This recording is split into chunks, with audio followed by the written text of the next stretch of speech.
Learning Objectives. In this chapter, the user will be learning about ASP.NET 2.0 and the following in detail. Features of ASP.NET 2.0, stages in web forms processing, introduction to server controls, HTML controls, validation controls, user control, data binding controls, configuration, personalization, session state, ADO.NET. Features of ASP.NET 2.0. What's new in ASP.NET?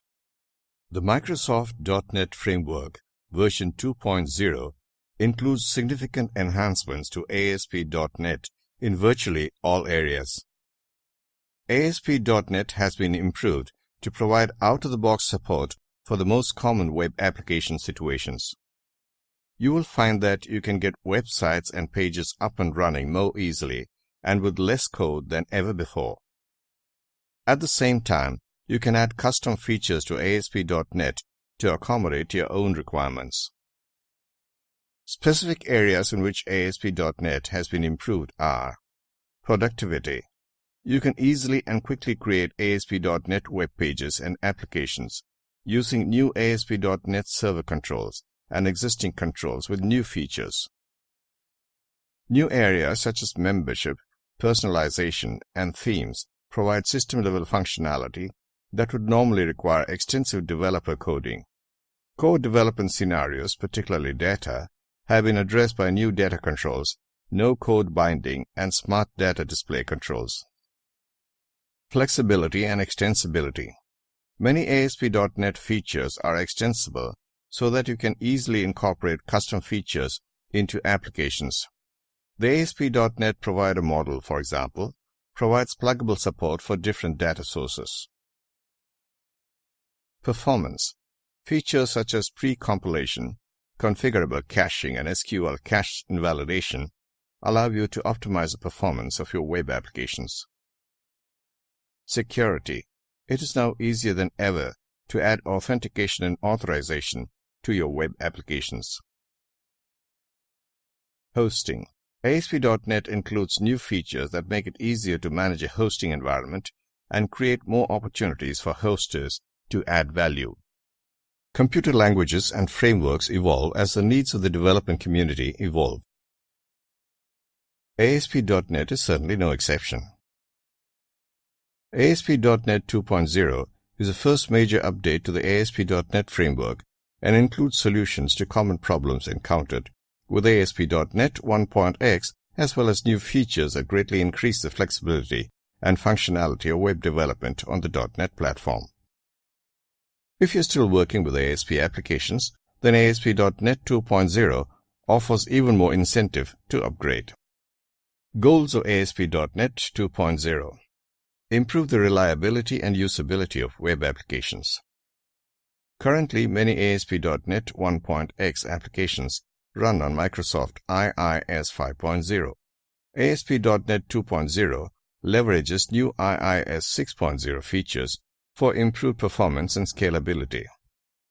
Specifically, IIS 6.0 provides a new process model which greatly enhances the ability of a server to host multiple applications in a truly independent fashion. Each ASP.NET application resides in its own isolated process and cannot accidentally interact with other applications. Quite simply put, applications can no longer break into each other. Each application runs completely separated from every other application. If one application crashes, it doesn't affect other applications. In terms of usability, new features such as master pages and themes allow you to develop large web applications using a consistent structure that is manageable and configurable. Reduces the number of lines of code you have to write in common scenarios.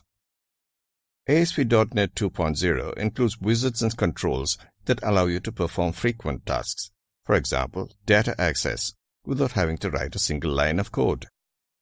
Visual Studio 2005 includes designers to lay out and configure complex pages with data-bound tables. As a developer, you can use the wizards to work faster and smarter. ASP.NET 2.0 also leverages changes in the .NET framework. Offer user features to personalize web applications. ASP.NET 2.0 includes built-in controls to help you manage user accounts and personalize the content and layout of pages in your application. First, the membership service lets you track users. The new login controls integrate with the membership service to allow you to automate account creation and user login without writing any code. The new Web Paths feature allows you to create web applications that contain controls that can be edited and personalized by users. Users can select and customize the paths that are displayed on a web page as they see fit. Finally, the Profile service provides long-term persistence of user preferences and data through declarative XML configuration. Provide enhanced design features to generate consistent layouts and design. ASP.NET 2.0 supports master pages, themes, and skins to build applications with a consistent page layout and design. These new features are easy to implement and modify and greatly enhance the manageability and maintainability of large applications. Many of the new features in ASP.NET 2.0 are aimed specifically at addressing these goals. ASP.NET 2.0 builds on ASP.NET 1.x to provide a powerful web application development platform. What does ASP.NET 2.0 mean to ASP developers? For ASP developers, the impact of the many new features in ASP.NET 2.0 is largely dependent on your development background. You no longer have to worry about HTML tags, post, get, and query strings. You can focus on developing code that implements business logic. This spaghetti code made readability very difficult. Scripting code could be inserted anywhere, which also made it hard to build well-designed applications that shared code properly and in an extensible fashion.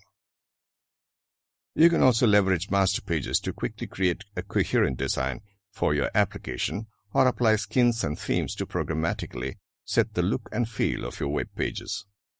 Changes in architecture. The fundamental architecture of ASP.NET has always been designed for flexibility and extensibility. ASP.NET 2.0 continues this tradition by incorporating a new provider model to support many of the new features. New utilities and APIs have been added to improve site maintenance and improve configuration.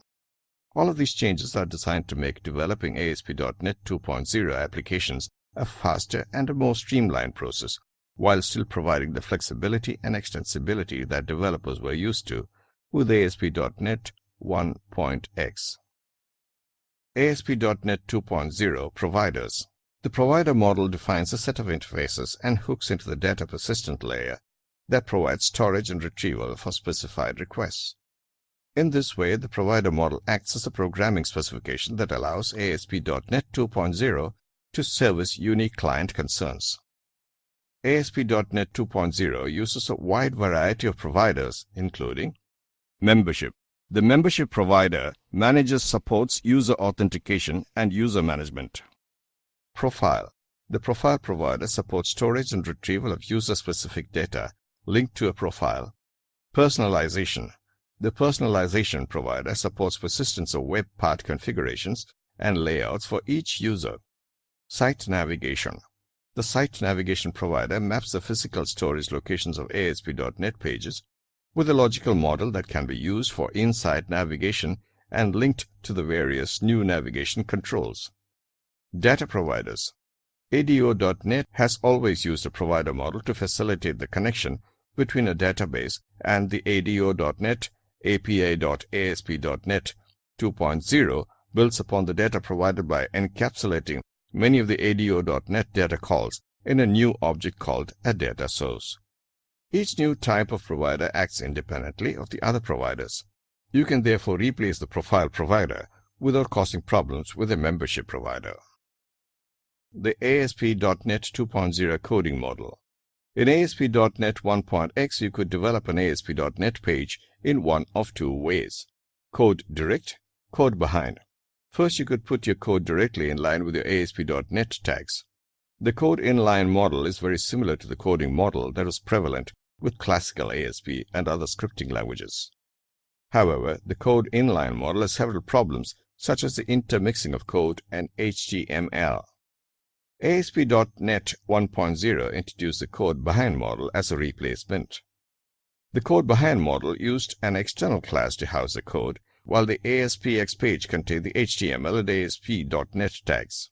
The code behind model thus successfully separated code from content. However, it created some interesting inheritance issues and forced the developer to keep track of two files for each web page. The primary difference between a code behind file in ASP.NET 1.x and ASP.NET 2.0 is that a code behind file is now a partial class rather than a full class that inherits from the ASPX page. A partial class is a new .NET construct that allows you to define a single class in multiple source files. In ASP.NET 2.0, a partial class is particularly useful for code behind files as it removes the inheritance relationship that is present with the older code behind model. Two partial classes are merged into a single class during compilation. The code behind file is therefore free of all the control declarations and inheritance issues associated with the old code behind model. The most striking difference can be seen in the actual code behind file, which no longer contains all of the auto-generated code that used to be necessary to maintain the inheritance relationship. A new code behind file. When you use the code behind model in Visual Studio 2005, any code you add to the page will automatically be added to a open tag script close tag block within the ASPX file instead of to a code behind class. However, Visual Studio 2005 still displays the code in the code view. In other words, you can keep using Visual Studio like you always have, except that the code will be placed directly in the ASPX page instead of a separate class. Configuration and site maintenance. One of the most difficult challenges as an ASP.NET developer was properly configuring the web.config file. In ASP.NET 2.0 and Visual Studio 2005, you now have several new features to help you with this task. Intellisense in web.config. First, Visual Studio's Intellisense feature has now been extended to any XML file that has a valid schema. In the case of the web.config file, this means that you get full Intellisense support whenever you edit the web.config file from within Visual Studio. Intellisense helps reduce the chance of misconfigured files. However, ASP.NET 2.0 also includes a new administrative website and a Microsoft Management Console to make things even easier. Administrative website. To simplify the process of managing users, it provides a built-in website configuration tool. The Website Administration tool is a simple website that can only be accessed on the local host through Visual Studio 2005. Through this tool, an administrator can manage the application by configuring services such as user management, the personalization providers, security, and profiles. The tool also allows you to easily configure debugging and tracing information for your application. Although the tool is limited to local applications, you can easily access all of the same configuration features through the improved configuration and administration API. Microsoft Management Console Snap-in. ASP.NET 2.0 displays a special Microsoft Management Console MMC Snap-in for IIS that lets you decide which applications should use which versions of the .NET framework. The MMC IIS tab lets you choose which version of ASP.NET your application uses and displays a web.config location. In addition to managing the framework version, the console has an Edit Configuration button which lets you visually edit most of the web.config settings without having to directly manipulate the web.config XML file. As an administrator, you will find that this MMC Snap-in provides an incredibly useful and managing multiple ASP.NET applications on a single server. Enhanced Configuration APIs. System.configuration.configuration class. We can also retrieve and edit configuration information using the System.configuration.configuration class. APIs let you programmatically access XML configuration files. The following code displays the type of authentication enabled for an application on your local machine. Compilation Options. ASP.NET 2.0 offers 4 different compilation models for a web application. Normal, ASP.NET 1.x, Batch Compilation, Deployment Pre-compilation, Full Runtime Compilation. normal ASP.NET 1.x. In a normal ASP.NET web application, the code behind files were compiled into an assembly and stored in the /bin directory. The web pages ASPX were compiled on demand. This model worked well for most websites. However, the compilation process made the first request of any ASP.NET page slower than subsequent requests. ASP.NET 2.0 continues to support this model of compilation. Batch compilation.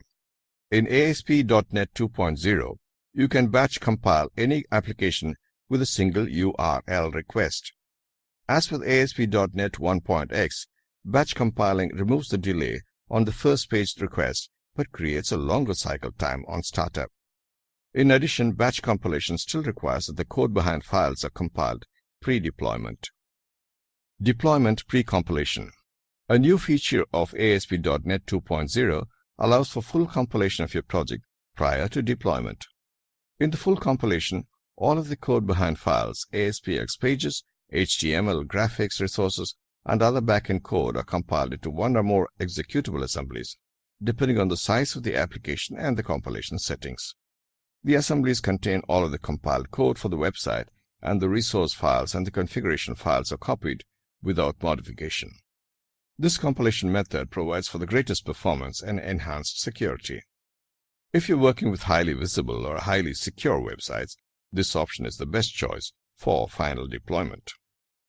However, if you're building a small site running on your local intranet and the site changes frequently, full pre-compilation may be overkill. Full runtime compilation. At the other extreme of deployment pre-compilation, ASP.NET 2.0 provides a new mechanism to compile the entire application at runtime. That is, you can put your uncompiled code behind files and any other associated code in the new /code directory and let ASP.NET 2.0 create and maintain references to the assembly that will be generated from these files at runtime. This option provides the greatest flexibility in terms of changing website content at the cost of storing uncompiled code on the server. Changes in development. ASP.NET 2.0 and Visual Studio 2005 also change many of the day-to-day aspects of web application development. In this section, we will look at several of the areas where features available in ASP.NET 1.x have been heavily modified. Development tools. Intellisense. Intellisense helps you develop code faster by issuing pop-up programming hints. Every time you reference an object in your code, Intellisense offers you a list of available methods, properties, and events. You no longer have to type out complete methods or search documentation for parameter specifications. Previous releases of Visual Studio.NET had excellent Intellisense support, but the Visual Studio 2005 allows you to take advantage of Intellisense and script blocks, inline CSS style attributes, configuration files, and any XML file that contains a DTD or XML schema references. Wizards to auto-generate code for many tasks. One of the major goals of ASP.NET 2.0 is to reduce development time and the number of lines of code you have to write. Visual Studio 2005 includes wizards you can use to create data source connections and many other common tasks. Designer support for master pages, themes, and skins. Classic ASP pages required you to start each new page from scratch. Replicating page layout in an application was a time-consuming process. WYSIWYG, what you see is what you get. Visual Studio 2005 provides full WYSIWYG support for the ASP.NET master pages. Master pages are page templates that can be used to apply consistent style and layout to each page in your application. After you create a master page, you can easily create new pages that leverage your master page and let ASP.NET automatically apply the style and layout of the master page. Visual Studio 2005 lets you see how any content you add to a page will look when you combine with the master page. Improved code editing features. Editing code is not an easy task in traditional ASP applications. Visual Studio 2005 makes code editing much easier by preserving all HTML code, including white space, casing, indentation, carriage returns, and word wrapping. Visual Studio 2005 allows you to set style formats for the HTML code for your application that can be improved or exported to standardized development. Style sheets allow you to format the way your content is displayed to a user. Visual Studio .NET 2005 allows you to customize the format for how your HTML code is written. For example, you can enforce style guidelines to ensure all HTML tags are capitalized, or that all nested HTML elements are indented 2 spaces. These guidelines allow your entire development team to develop pages with the same formatting rules. Visual Studio 2005 also supports tag outline and tag navigation modes to help you edit large documents. These modes allow you to move through, expand, and collapse HTML and ASP.NET tags and to see open and close tag relationships clearly. You can easily add and edit tables into HTML pages using the Insert Table dialog box. The wizard lets you specify the style, size, table width and number of rows and columns, and format of a table without writing any code. Visual Studio 2005 Lightweight Web Server. Visual Studio 2005 includes a lightweight web server for developing ASP.NET applications. The web server services local requests only and is perfect for development. By adding this web server, you no longer need to use IIS on a development machine. You can use the built-in server and get full debugging support. Another important advantage is any user can build and test an application. You no longer need to be an administrator on the computer. It should be noted that you must still deploy your final applications on IIS. Improved debugging environment. Debugging applications in ASP is an arduous process, as code is interpreted on the fly. Syntax errors aren't exposed until you run applications. The debugging support is improved in Visual Studio 2005. Visual Studio .NET 2003 provided limited support for edit and continue debugging.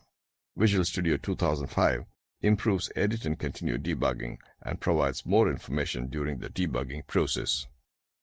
For example, an improved implementation of data types provides information about variables and expressions as mouse pop-up windows during the debugging process. Visual Studio 2005 also provides additional features like advanced debugging with breakpoints on disassembly, registers, addresses when applicable, and just my code stepping. Stages in web forms processing. Page framework initialization. The page's page_init event is raised and the page and control view states are restored. Uses. During this event, the ASP.NET Page Framework restores the control properties and post-back data. This is the stage in which ASP.NET first creates the page. It generates all the controls you have defined with tags in the .aspx web page. In addition, if the page is not being requested for the first time, in other words, if it's a post-back, ASP.NET deserializes the view state information and applies it to all the controls. At this stage, the page.init event fires. However, this event is rarely handled by the web page because it's still too early to perform page initialization. User code initialization. The page's page_load event is raised. At this stage of the processing, the page.load event is fired. Most web pages handle this event to perform any required initialization, such as filling in dynamic text or configuring controls. The page.load event always fires, regardless of whether the page is being requested for the first time or whether it is being requested as part of a post-back. Uses. Read and restore values stored previously. Using the page.isPostBack property, check whether this is the first time the page is being processed. If this is the first time the page is being processed, perform initial data binding. Otherwise, restore control values. Read and update control properties. Validation. The syntax for creating a validation server control is open tag ASP:control_name ID equals sum_ID run at equals server/close tag. The validate method of any validator web server controls is invoked to perform the control specified validation. ASP.NET includes validation controls that can automatically validate other user input controls and display error messages. These controls fire after the page is loaded, but before any other events take place. Users. There is no user hook at this stage. You can test the outcome of validation in an event handler. Event handling. The general syntax of an event is private void event name, brackets, object sender event args, e, close bracket. If the page was called in response to a form event, the corresponding event handler in the page is called during the stage. When you use the data source controls, ASP.NET automatically performs updates and queries against your data source as part of the page life cycle. Users. Handle the specific event raised. If the page contains types of validation for ASP.NET Server controls, manually save the state of page variables that you are maintaining yourself. Check the isValid property of the page or of individual validation controls. Manually save the state of controls dynamically added to the page. Cleanup. The page_unload event is called because the page is finished rendering and is ready to be discarded. At the end of its life cycle, the page is rendered to HTML. After the page has been rendered, the real cleanup begins and the page.unload event is fired. At this point, the page objects are still available, but the final HTML is already rendered and can't be changed. Remember, the .NET Framework has a garbage collection service that runs periodically to release memory tied to objects that are no longer referenced. If you have any unmanaged resources to release, you should make sure you do this explicitly in the cleanup stage, or even better, before. When the garbage collector collects the page.disposed event fires. This is the end of the road for the web page. Users. Perform final cleanup work, closing files, closing database connections, discarding objects. Introduction to server controls. It's important to understand how server controls operate and how they are completely different from the way you define controls in other languages like Classic ASP or PHP, another popular programming language creating dynamic websites. The text in a text box in these languages, you would use plain HTML and mix it with server-side code. As you can see, this code contains plain HTML mixed with the server-side block delimited by open tag % and %close tag that outputs the current time using the equals symbol. This type of coding has a major disadvantage. The HTML in the server-side code is mixed, making it difficult to write and manage your pages. Although this is a trivial example in which it's still easy to understand the code, this type of programming can quickly result in very messy and complex pages. Server controls work differently. In ASP.NET, the controls live on the server inside an ASPX page. When the page is requested in the browser, the server-side controls are processed by the ASP.NET runtime, the engine that is responsible for receiving and processing requests for ASPX pages. The controls then emit client-side HTML code that is appended to the final page output. It's this HTML code that eventually ends up in the browser, where it's used to build up the page. Instead of defining HTML controls in your pages directly, you define an ASP.NET server control with the following syntax, where the italicized parts differ for each control. The ID attribute is used to uniquely identify a control on the page, so you can program against it. It's important that each control on the page has a unique ID. Otherwise, the ASP.NET runtime won't understand what control you're referring to. If you accidentally type a duplicate control ID, VWD will signal the problem in the error list. The mandatory run_at attribute is used to indicate that this is a control that lives on the server. Without this attribute, the controls won't be processed and will end up directly in the HTML source. If you ever feel you are missing a control in the final output in the HTML of the browser, ensure that the control has this required attribute. Note that for non-server elements like plain HTML elements, the run_at attribute is optional. With this attribute on non-server controls, they can be reached by your programming code. Note that the control has two attributes, ID and run_at. You can easily add the run_at attribute to an existing element by typing run_at and pressing the Tab key. For the controls that ship with ASP.NET 4, you always use the ASP:* prefix followed by the name of the control, for example, to create a text box that can hold the same welcome message and current time.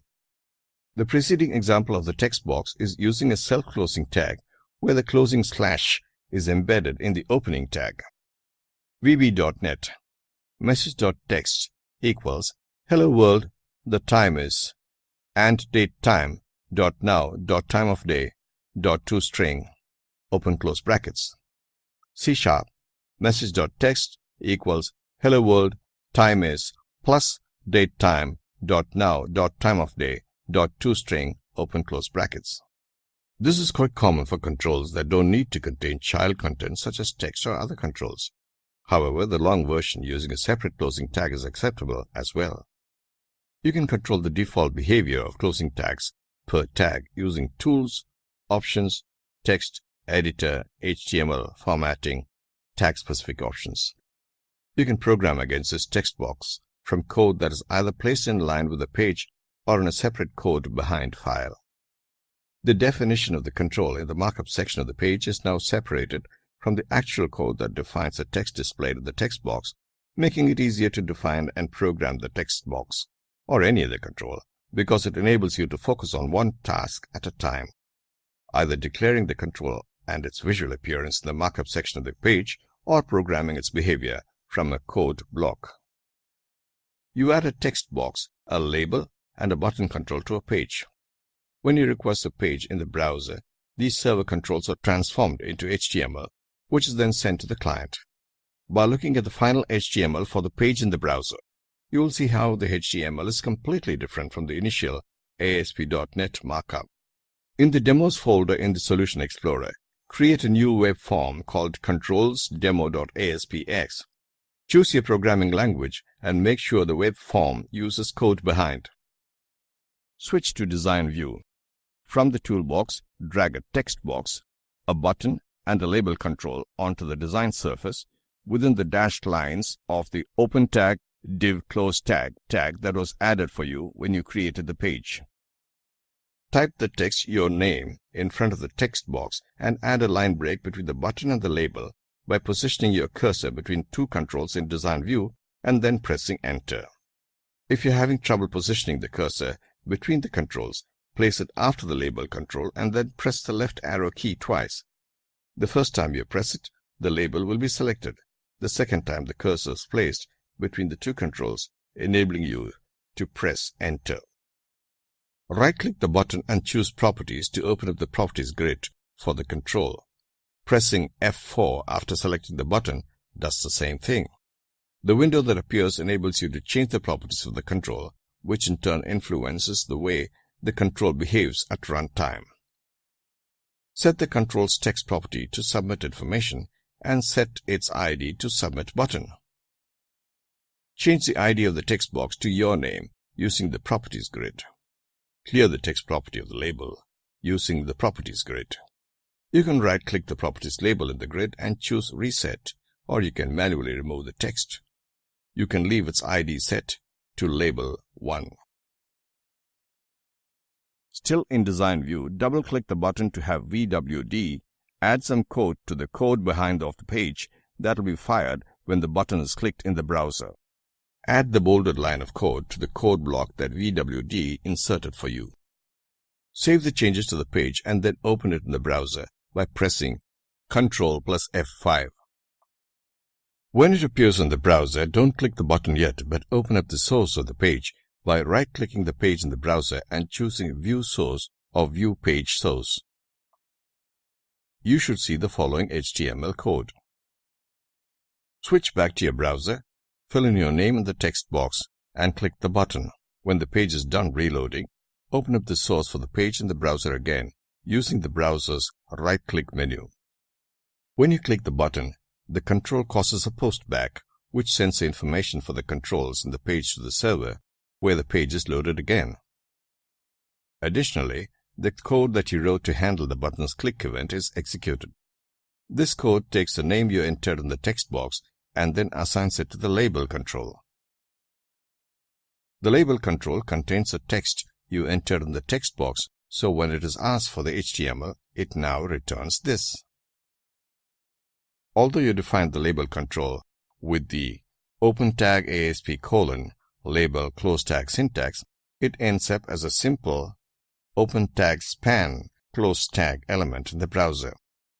Because the text property of the label control is empty, you don't see any text between the two open tag span close tag tags.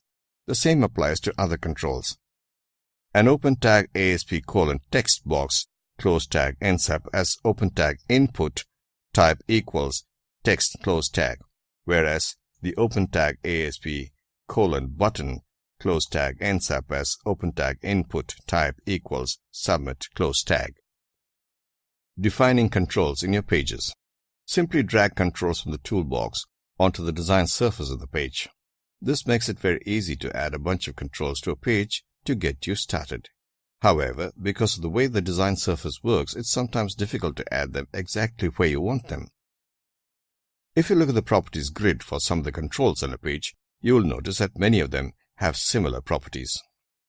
Properties for all controls. Access key enables you to set a key with which a control can be accessed at the client by processing the associated letter. Back color forecolor enables you to change the color of the background back color and the text forecolor of the control. Border color, border style, border width changes the border of the control in the browser. The similarities with the CSS border properties you saw in the previous chapter are no coincidence.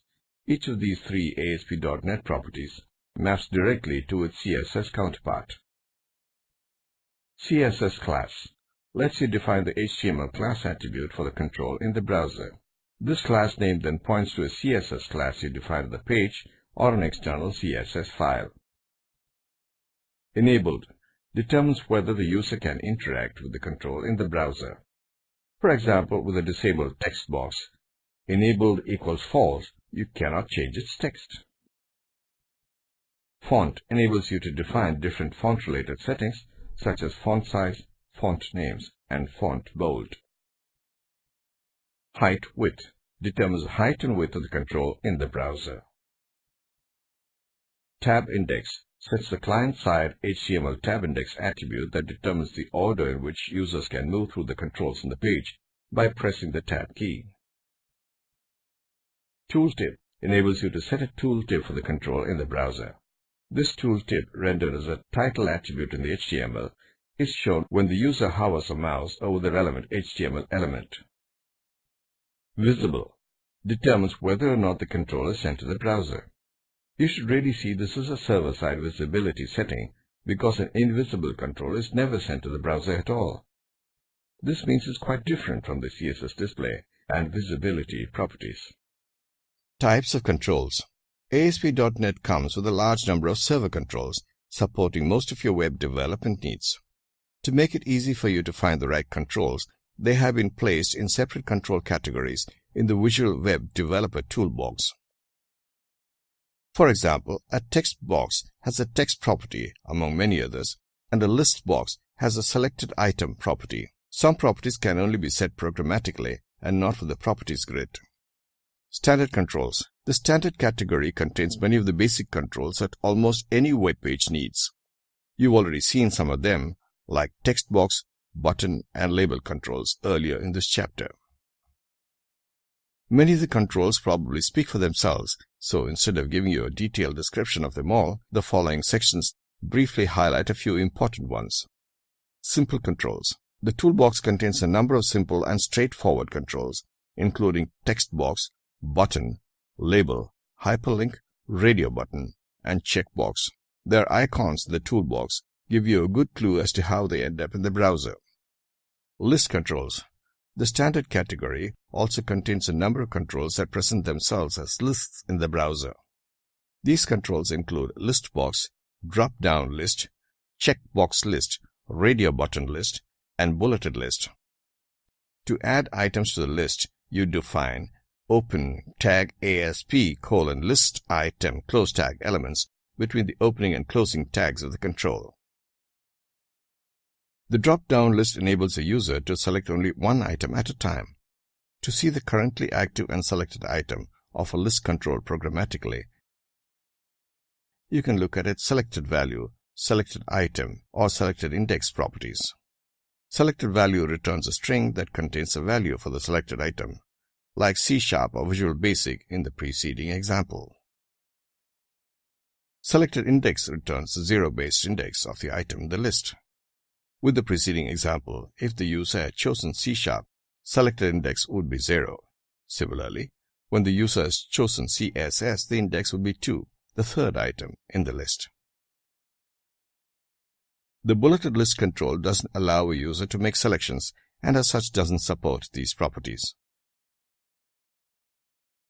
For controls that allow multiple selections, like checkbox list and list box, you can loop through the items collection and see what items are selected. In this case, selected item returns only the first selected item in the list, not all of them. Container controls. This grouping can be done by putting the controls in one of the container controls, like the panel, the placeholder, the multi-view, or the wizard.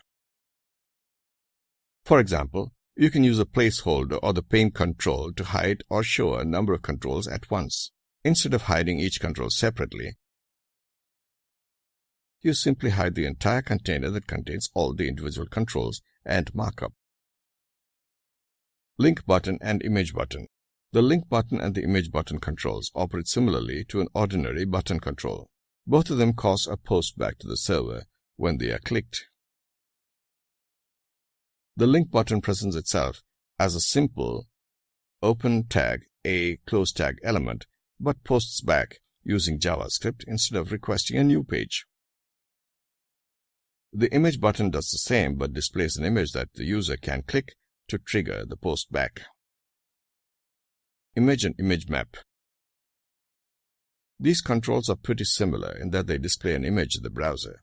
The image map enables you to define hotspots on the image that when clicked either cause a post back to the server or navigate to a different page. Calendar.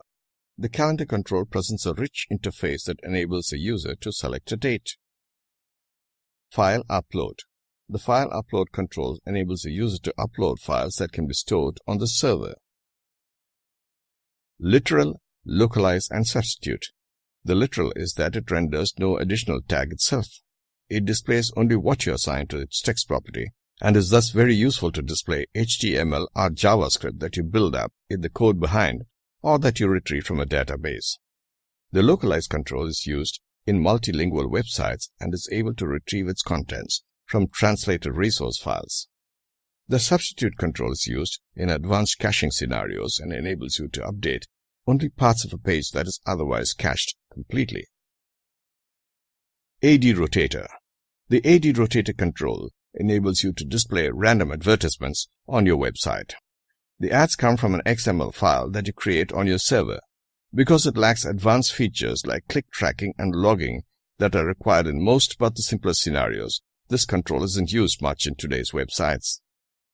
Hidden field. The hidden field control enables you to store data in the page that is submitted with each request. This is useful if you want the page to remember specific data without the user seeing it on the page. XML. The XML control enables you to transform data from an XML format to another format, like XHTML, for display on a page. Table. The open tag ASP:/table close tag control is in many respects identical to its HTML open tag table close tag counterpart. However, because the control lives at the server, you can program against it, dynamically creating new columns and rows and adding dynamic data to it. HTML controls. The HTML category of the toolbox contains a number of HTML controls that look similar to the ones found in the standard category. For example, you find the input button that looks like the open tag ASP:/button close tag. Similarly, there is a select control that has the open tag ASP.drop-down list close tag and the open tag ASP:/listbox close tag as its counterparts. HTML control. The HTML server controls are basically the original HTML controls but enhanced to enable server-side processing. The HTML controls like the header tags, anchor tags, and input elements are not processed by the server but sent to the browser for display. They are specifically converted to a server control by adding the attribute runAt equals server and adding an ID attribute to make them available for server-side processing. For example, consider the HTML input control. It could be converted to a server control by adding the runAt and ID attributes. Advantages of using HTML server controls. Although ASP.NET server controls can perform every job accomplished by the HTML server controls, the later controls are useful in the following cases: using static tables for layout purposes, converting a HTML page to run under ASP.NET. Example for HTML control. The following example uses a basic HTML table for layout.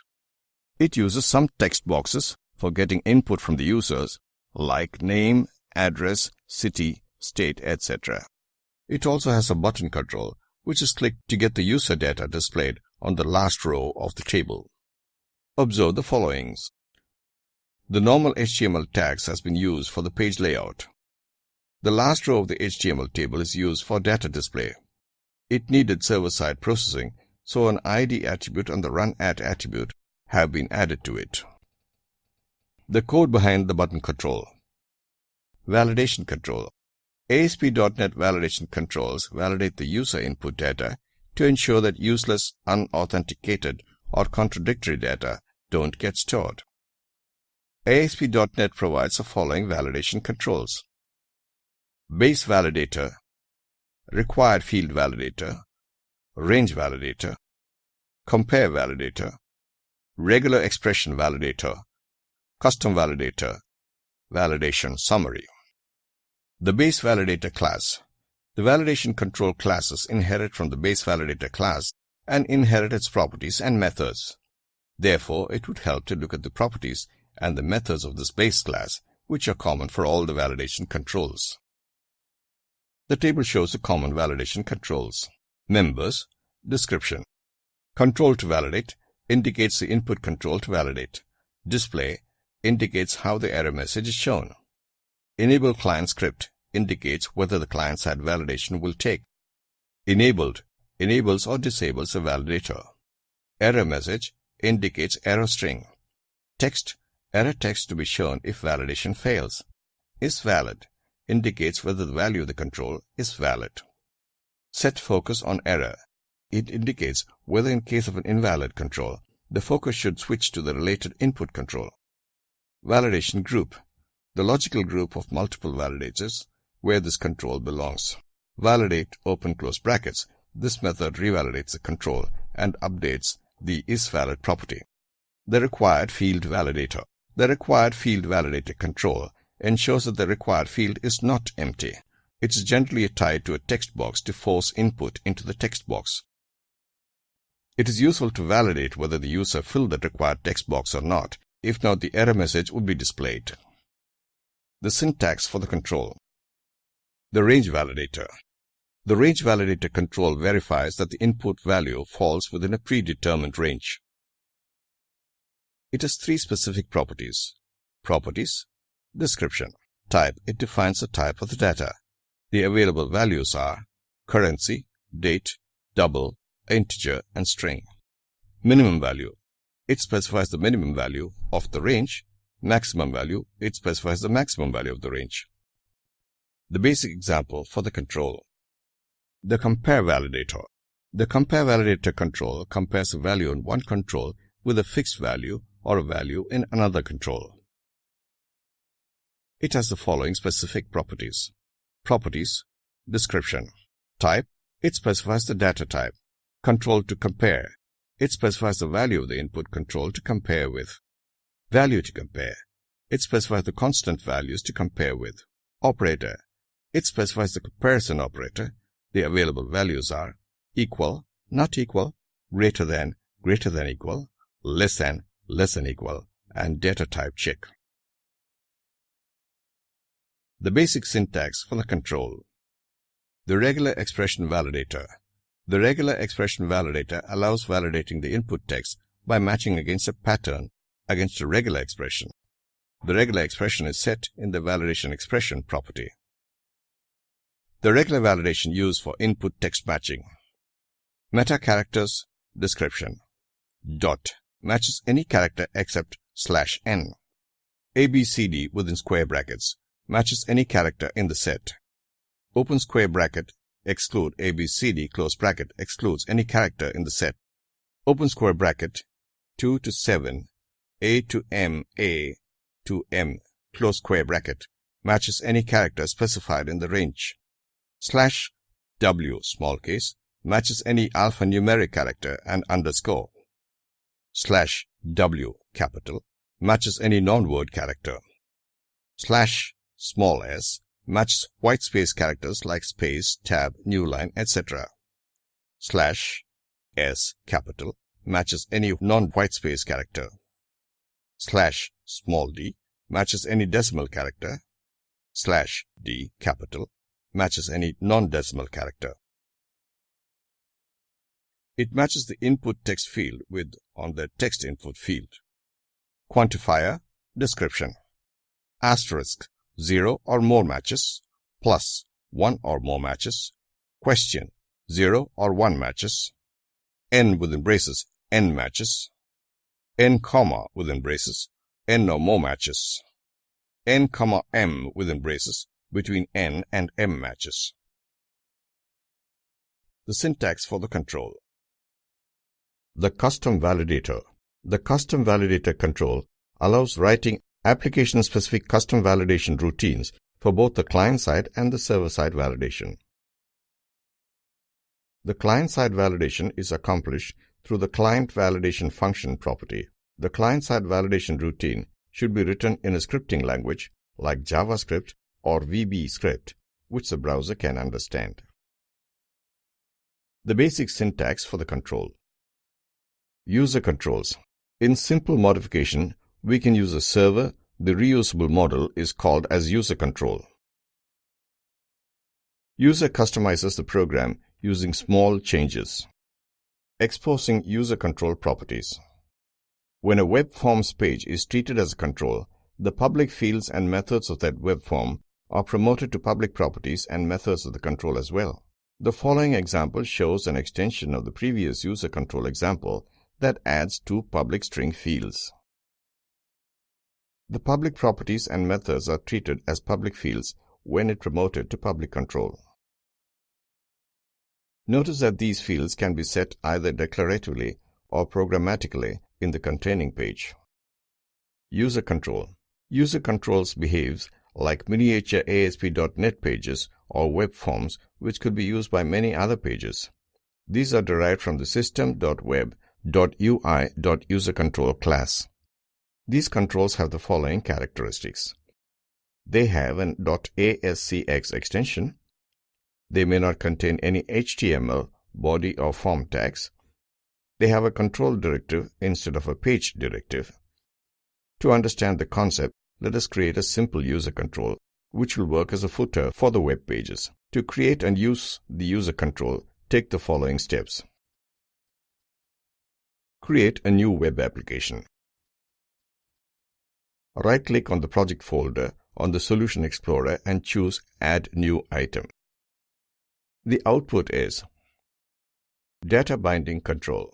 Every ASP.NET Web Form control inherits a data bind method from its parent control class, which gives it an inherent capability to bind data to at least one of its properties. This is known as simple data binding or inline data binding.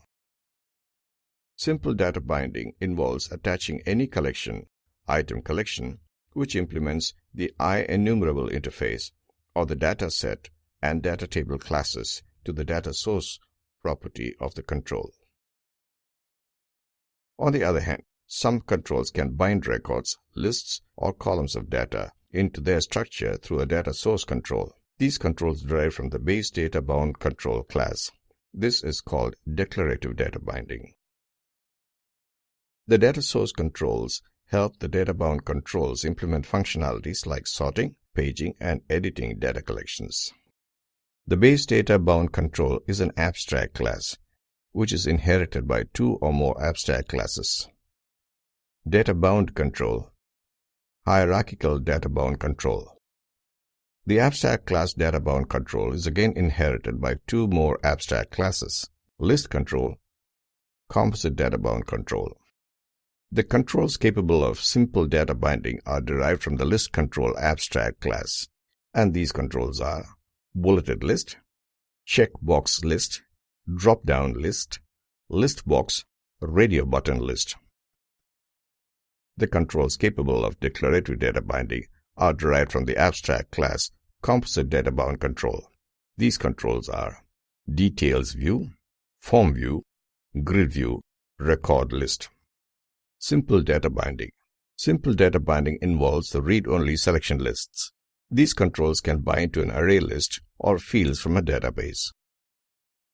Selection lists take two values from the database or the data source. One value is displayed by the list, and the other is considered as a value corresponding to the display.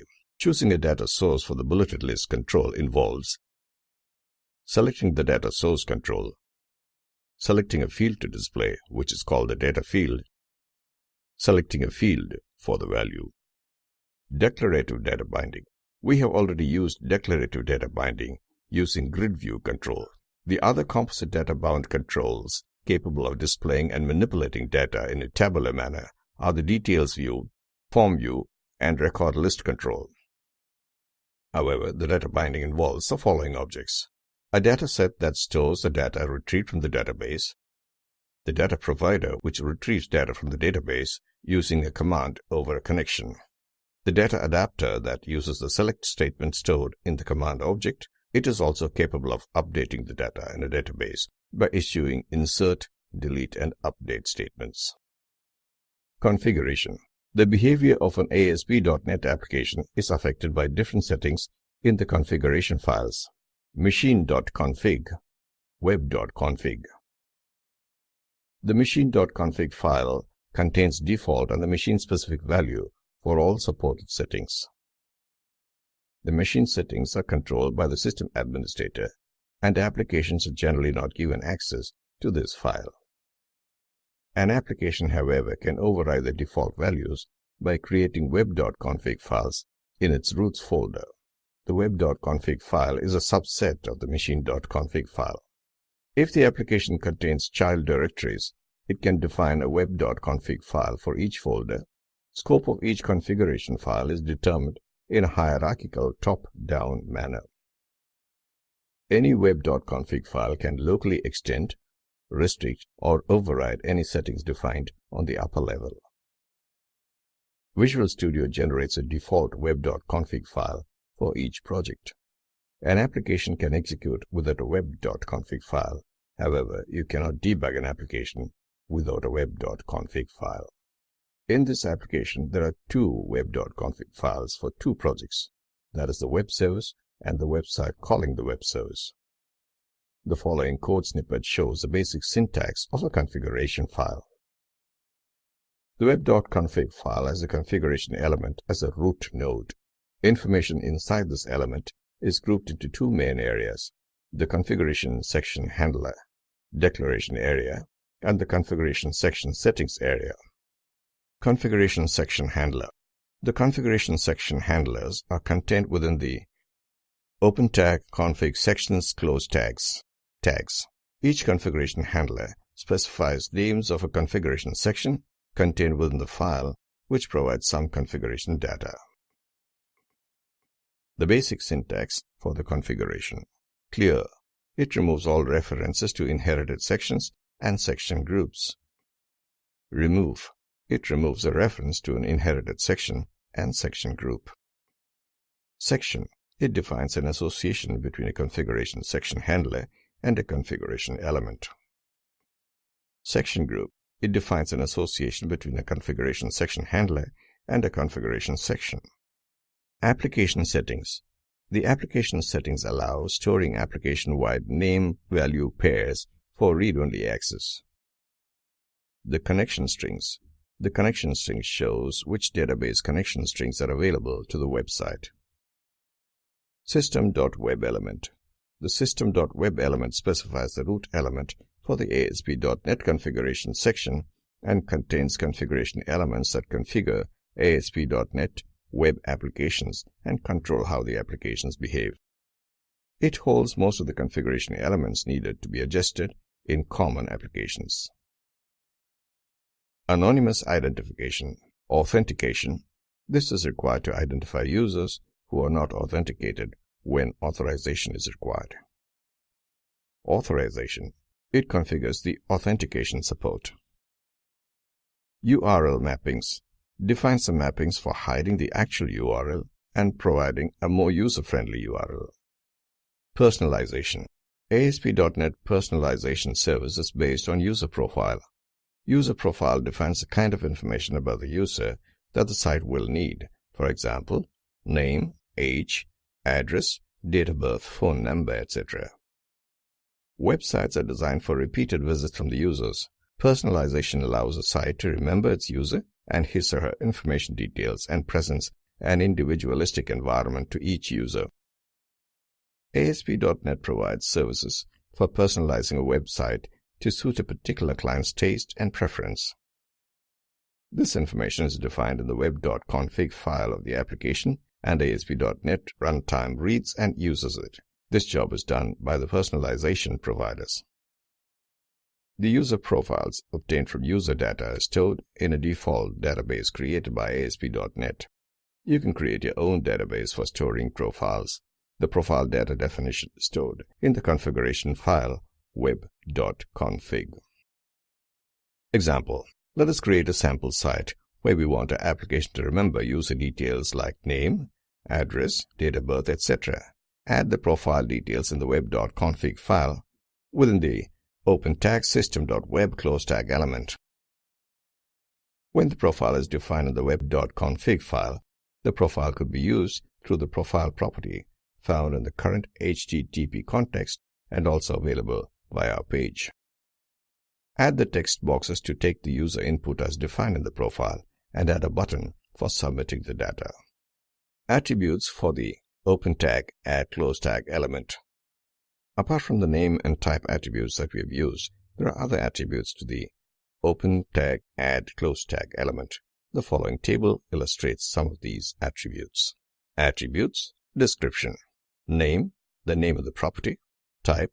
By default, the type is string, but it allows any fully qualified class name as data type. Serialize as, the format to use when serializing this value. Read only. A read-only profile value cannot be changed by default. This property is false. Default value. A default value that is used if the profile does not exist or does not have information. Allow anonymous. A Boolean value indicating whether this property can be used with the anonymous profiles. Provider. The profiles provider that should be used to manage just this property. Session state. Session and application variables are an important part of the ASP programming, whether it's developing simple hit counters or developing advanced chat servers. Session and application variables are a must-have feature of many applications. A web server, IIS or PWS capable of running ASP scripts. Basic knowledge of ASP. Session object. The session object is used to store variables for each specific visitor to your website. These variables could represent anything from how many pages the user has viewed to their login details. A session is defined as a time from when the user visits your site to the time when he leaves. Session variables die after a visitor closes their web browser. That is, they are not persistent. Variables stored in the session object are available to all ASP pages on that particular website.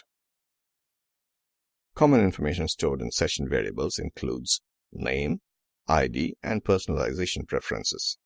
The server creates a new session object for each new user and destroys the session object when the session expires. A session object is specific for every user and varies from user to user. IIS will maintain these variables when the client moves across pages within the site. Syntax. Properties. Session ID. A long number that returns a session identifier for this client. Timeout. An integer that specifies a timeout period in minutes. If the client doesn't refresh or request any page from your site within this timeout period, then the server ends the current session. If you do not specify any timeout period, then the default timeout period of 20 minutes is used. Methods. Abandon. Destroys the current session object and releases its resources, meaning that if the client requests any page from your site after the session.abandon method has been called, then a new session will be started. Session_onEnd. This event occurs when the session is abandoned or times out for a specific user. Session_onStart occurs when a new session is started. All ASP objects are available for you to use. You can define your session-wide variables here. Example. You can store any value you like in the session object. Information stored in the session object is available for the entire session and as session scope. The following script demonstrates how two types of variables are stored. Application object. The application object is used to store variables and to access variables from any page. All users share one application object. Syntax. Application.method. Methods. Lock prevents other users from changing the application object's properties. Unlock allows other users to change the application object's properties. Events. Application_onEnd. This routine is called when all user sessions expire and the application quits. This event lives in the global.asa file, which we will look at shortly. Application_onStart. This routine is called when the application object is first references. This event lives in the global.asa file as well. Example. The global.asa file. In the global.asa file, you can tell the application and session objects what to do when the application session starts and what to do when the application or session ends. The code for this is placed into event handlers. Types of events: application_onStart, session_onStart, session_onEnd, application_onEnd. Example. This event occurs when the first user calls the first page from an ASP application. This event also occurs after the web server is restarted or after the global.asa file is edited. When this procedure is complete, the session_onStart procedure runs. This event occurs every time a user visits your website and requests the first page. This event occurs every time a user ends a session. A user ends a session after a page has not been requested by the user for a specific amount of time. This event occurs after the last user has ended the session. Typically, this event occurs when a web server is stopped or restarted. This procedure is used to clean up settings after the application stops, such as deleting records or writing log information to text files. Maintaining client state with cookies. If a visitor comes to your site and types his name into a form, that you might want to remember that information. You may only want to remember it for his current visit, session, or for all subsequent visits for personalization, like "Welcome back, Mike." The term state describes all client browser data for the session. ASP uses client browser-side cookies to remember or persist this data. Cookies are small text files stored on the visitor's PC, usually in %root%/Windows/temporary internet files/cookie:\user_name@host_name file. These text files are editable with Notepad or Microsoft Word. Two types of information are stored in the cookie files: client data, unique cookie ID. Client data. The variables that make up the cookie for the visitor. These are stored as name or value pairs, such as name equals John. Unique cookie ID. This allows the ASP session to identify the client browser on page-to-page and visit-to-visit basis. Example. ADO.NET. ADO.NET provides a bridge between the front-end controls and the back-end database. The ADO.NET objects encapsulate all the data access operations, and the controls interact with these objects to display data, thus hiding the details of movement of data. The following figure shows the ADO.NET objects at a glance. The following table shows some important properties of the dataset class. The dataset class properties, description. Case sensitive indicates whether string comparisons within the data tables are case sensitive. Container gets the container for the component. Data set name gets or sets the name of the current data set. Default view manager returns a view of data in the data set. Design mode indicates whether the component is currently in design mode.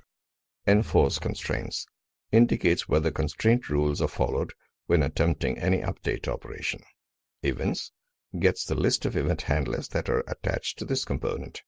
Extended properties gets the collection of customized user information associated with the dataset. As errors indicates if there are any errors. Is initialized indicates whether the dataset is initialized. Locale gets or sets the locale information used to compare strings within the table. Namespace gets or sets the namespace of the dataset. Prefix gets or sets an XML prefix that aliases the namespace of the dataset. Relations returns the collection of data relation objects. Tables returns the collection of data table objects. The data table class. The following table shows some important methods of the data table class. Properties, description. Child relations returns the collection of child relationship. Columns returns the columns collection. Constraints returns the constraints collection. Dataset returns the parent dataset.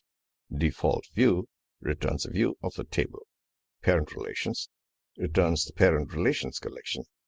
Primary key gets or sets an array of columns as the primary key for the table. Rows returns the rows collection. The data row class. The data row object represents a row in a table. It has the following important properties. Properties, description. Has errors indicates if there are any errors. Items gets or sets the data stored in a specific column. Item arrays gets or sets all the values for the row. Table returns the parent table. The data adapter object. The data adapter object acts as a mediator between the data set object and the database. This helps the data set to contain data from more than one database or other data source. The data reader object. The data reader object is an alternative to the data set and data adapter combination. This object provides a connection-oriented access to the data records in the database. DB command and DB connection objects. The DB connection object represents a connection to the data source. The connection could be shared among different command objects. The DB command object represents the command or a stored procedure sent to the database from retrieving or manipulating data. Conclusion. In this chapter, the user would have learned about ASP.NET 2.0 and the following in detail. Features of ASP.NET 2.0, stages in web forms processing, introduction to server controls, HTML controls, validation controls, user control, data binding controls, configuration, personalization, session state, ADO.NET.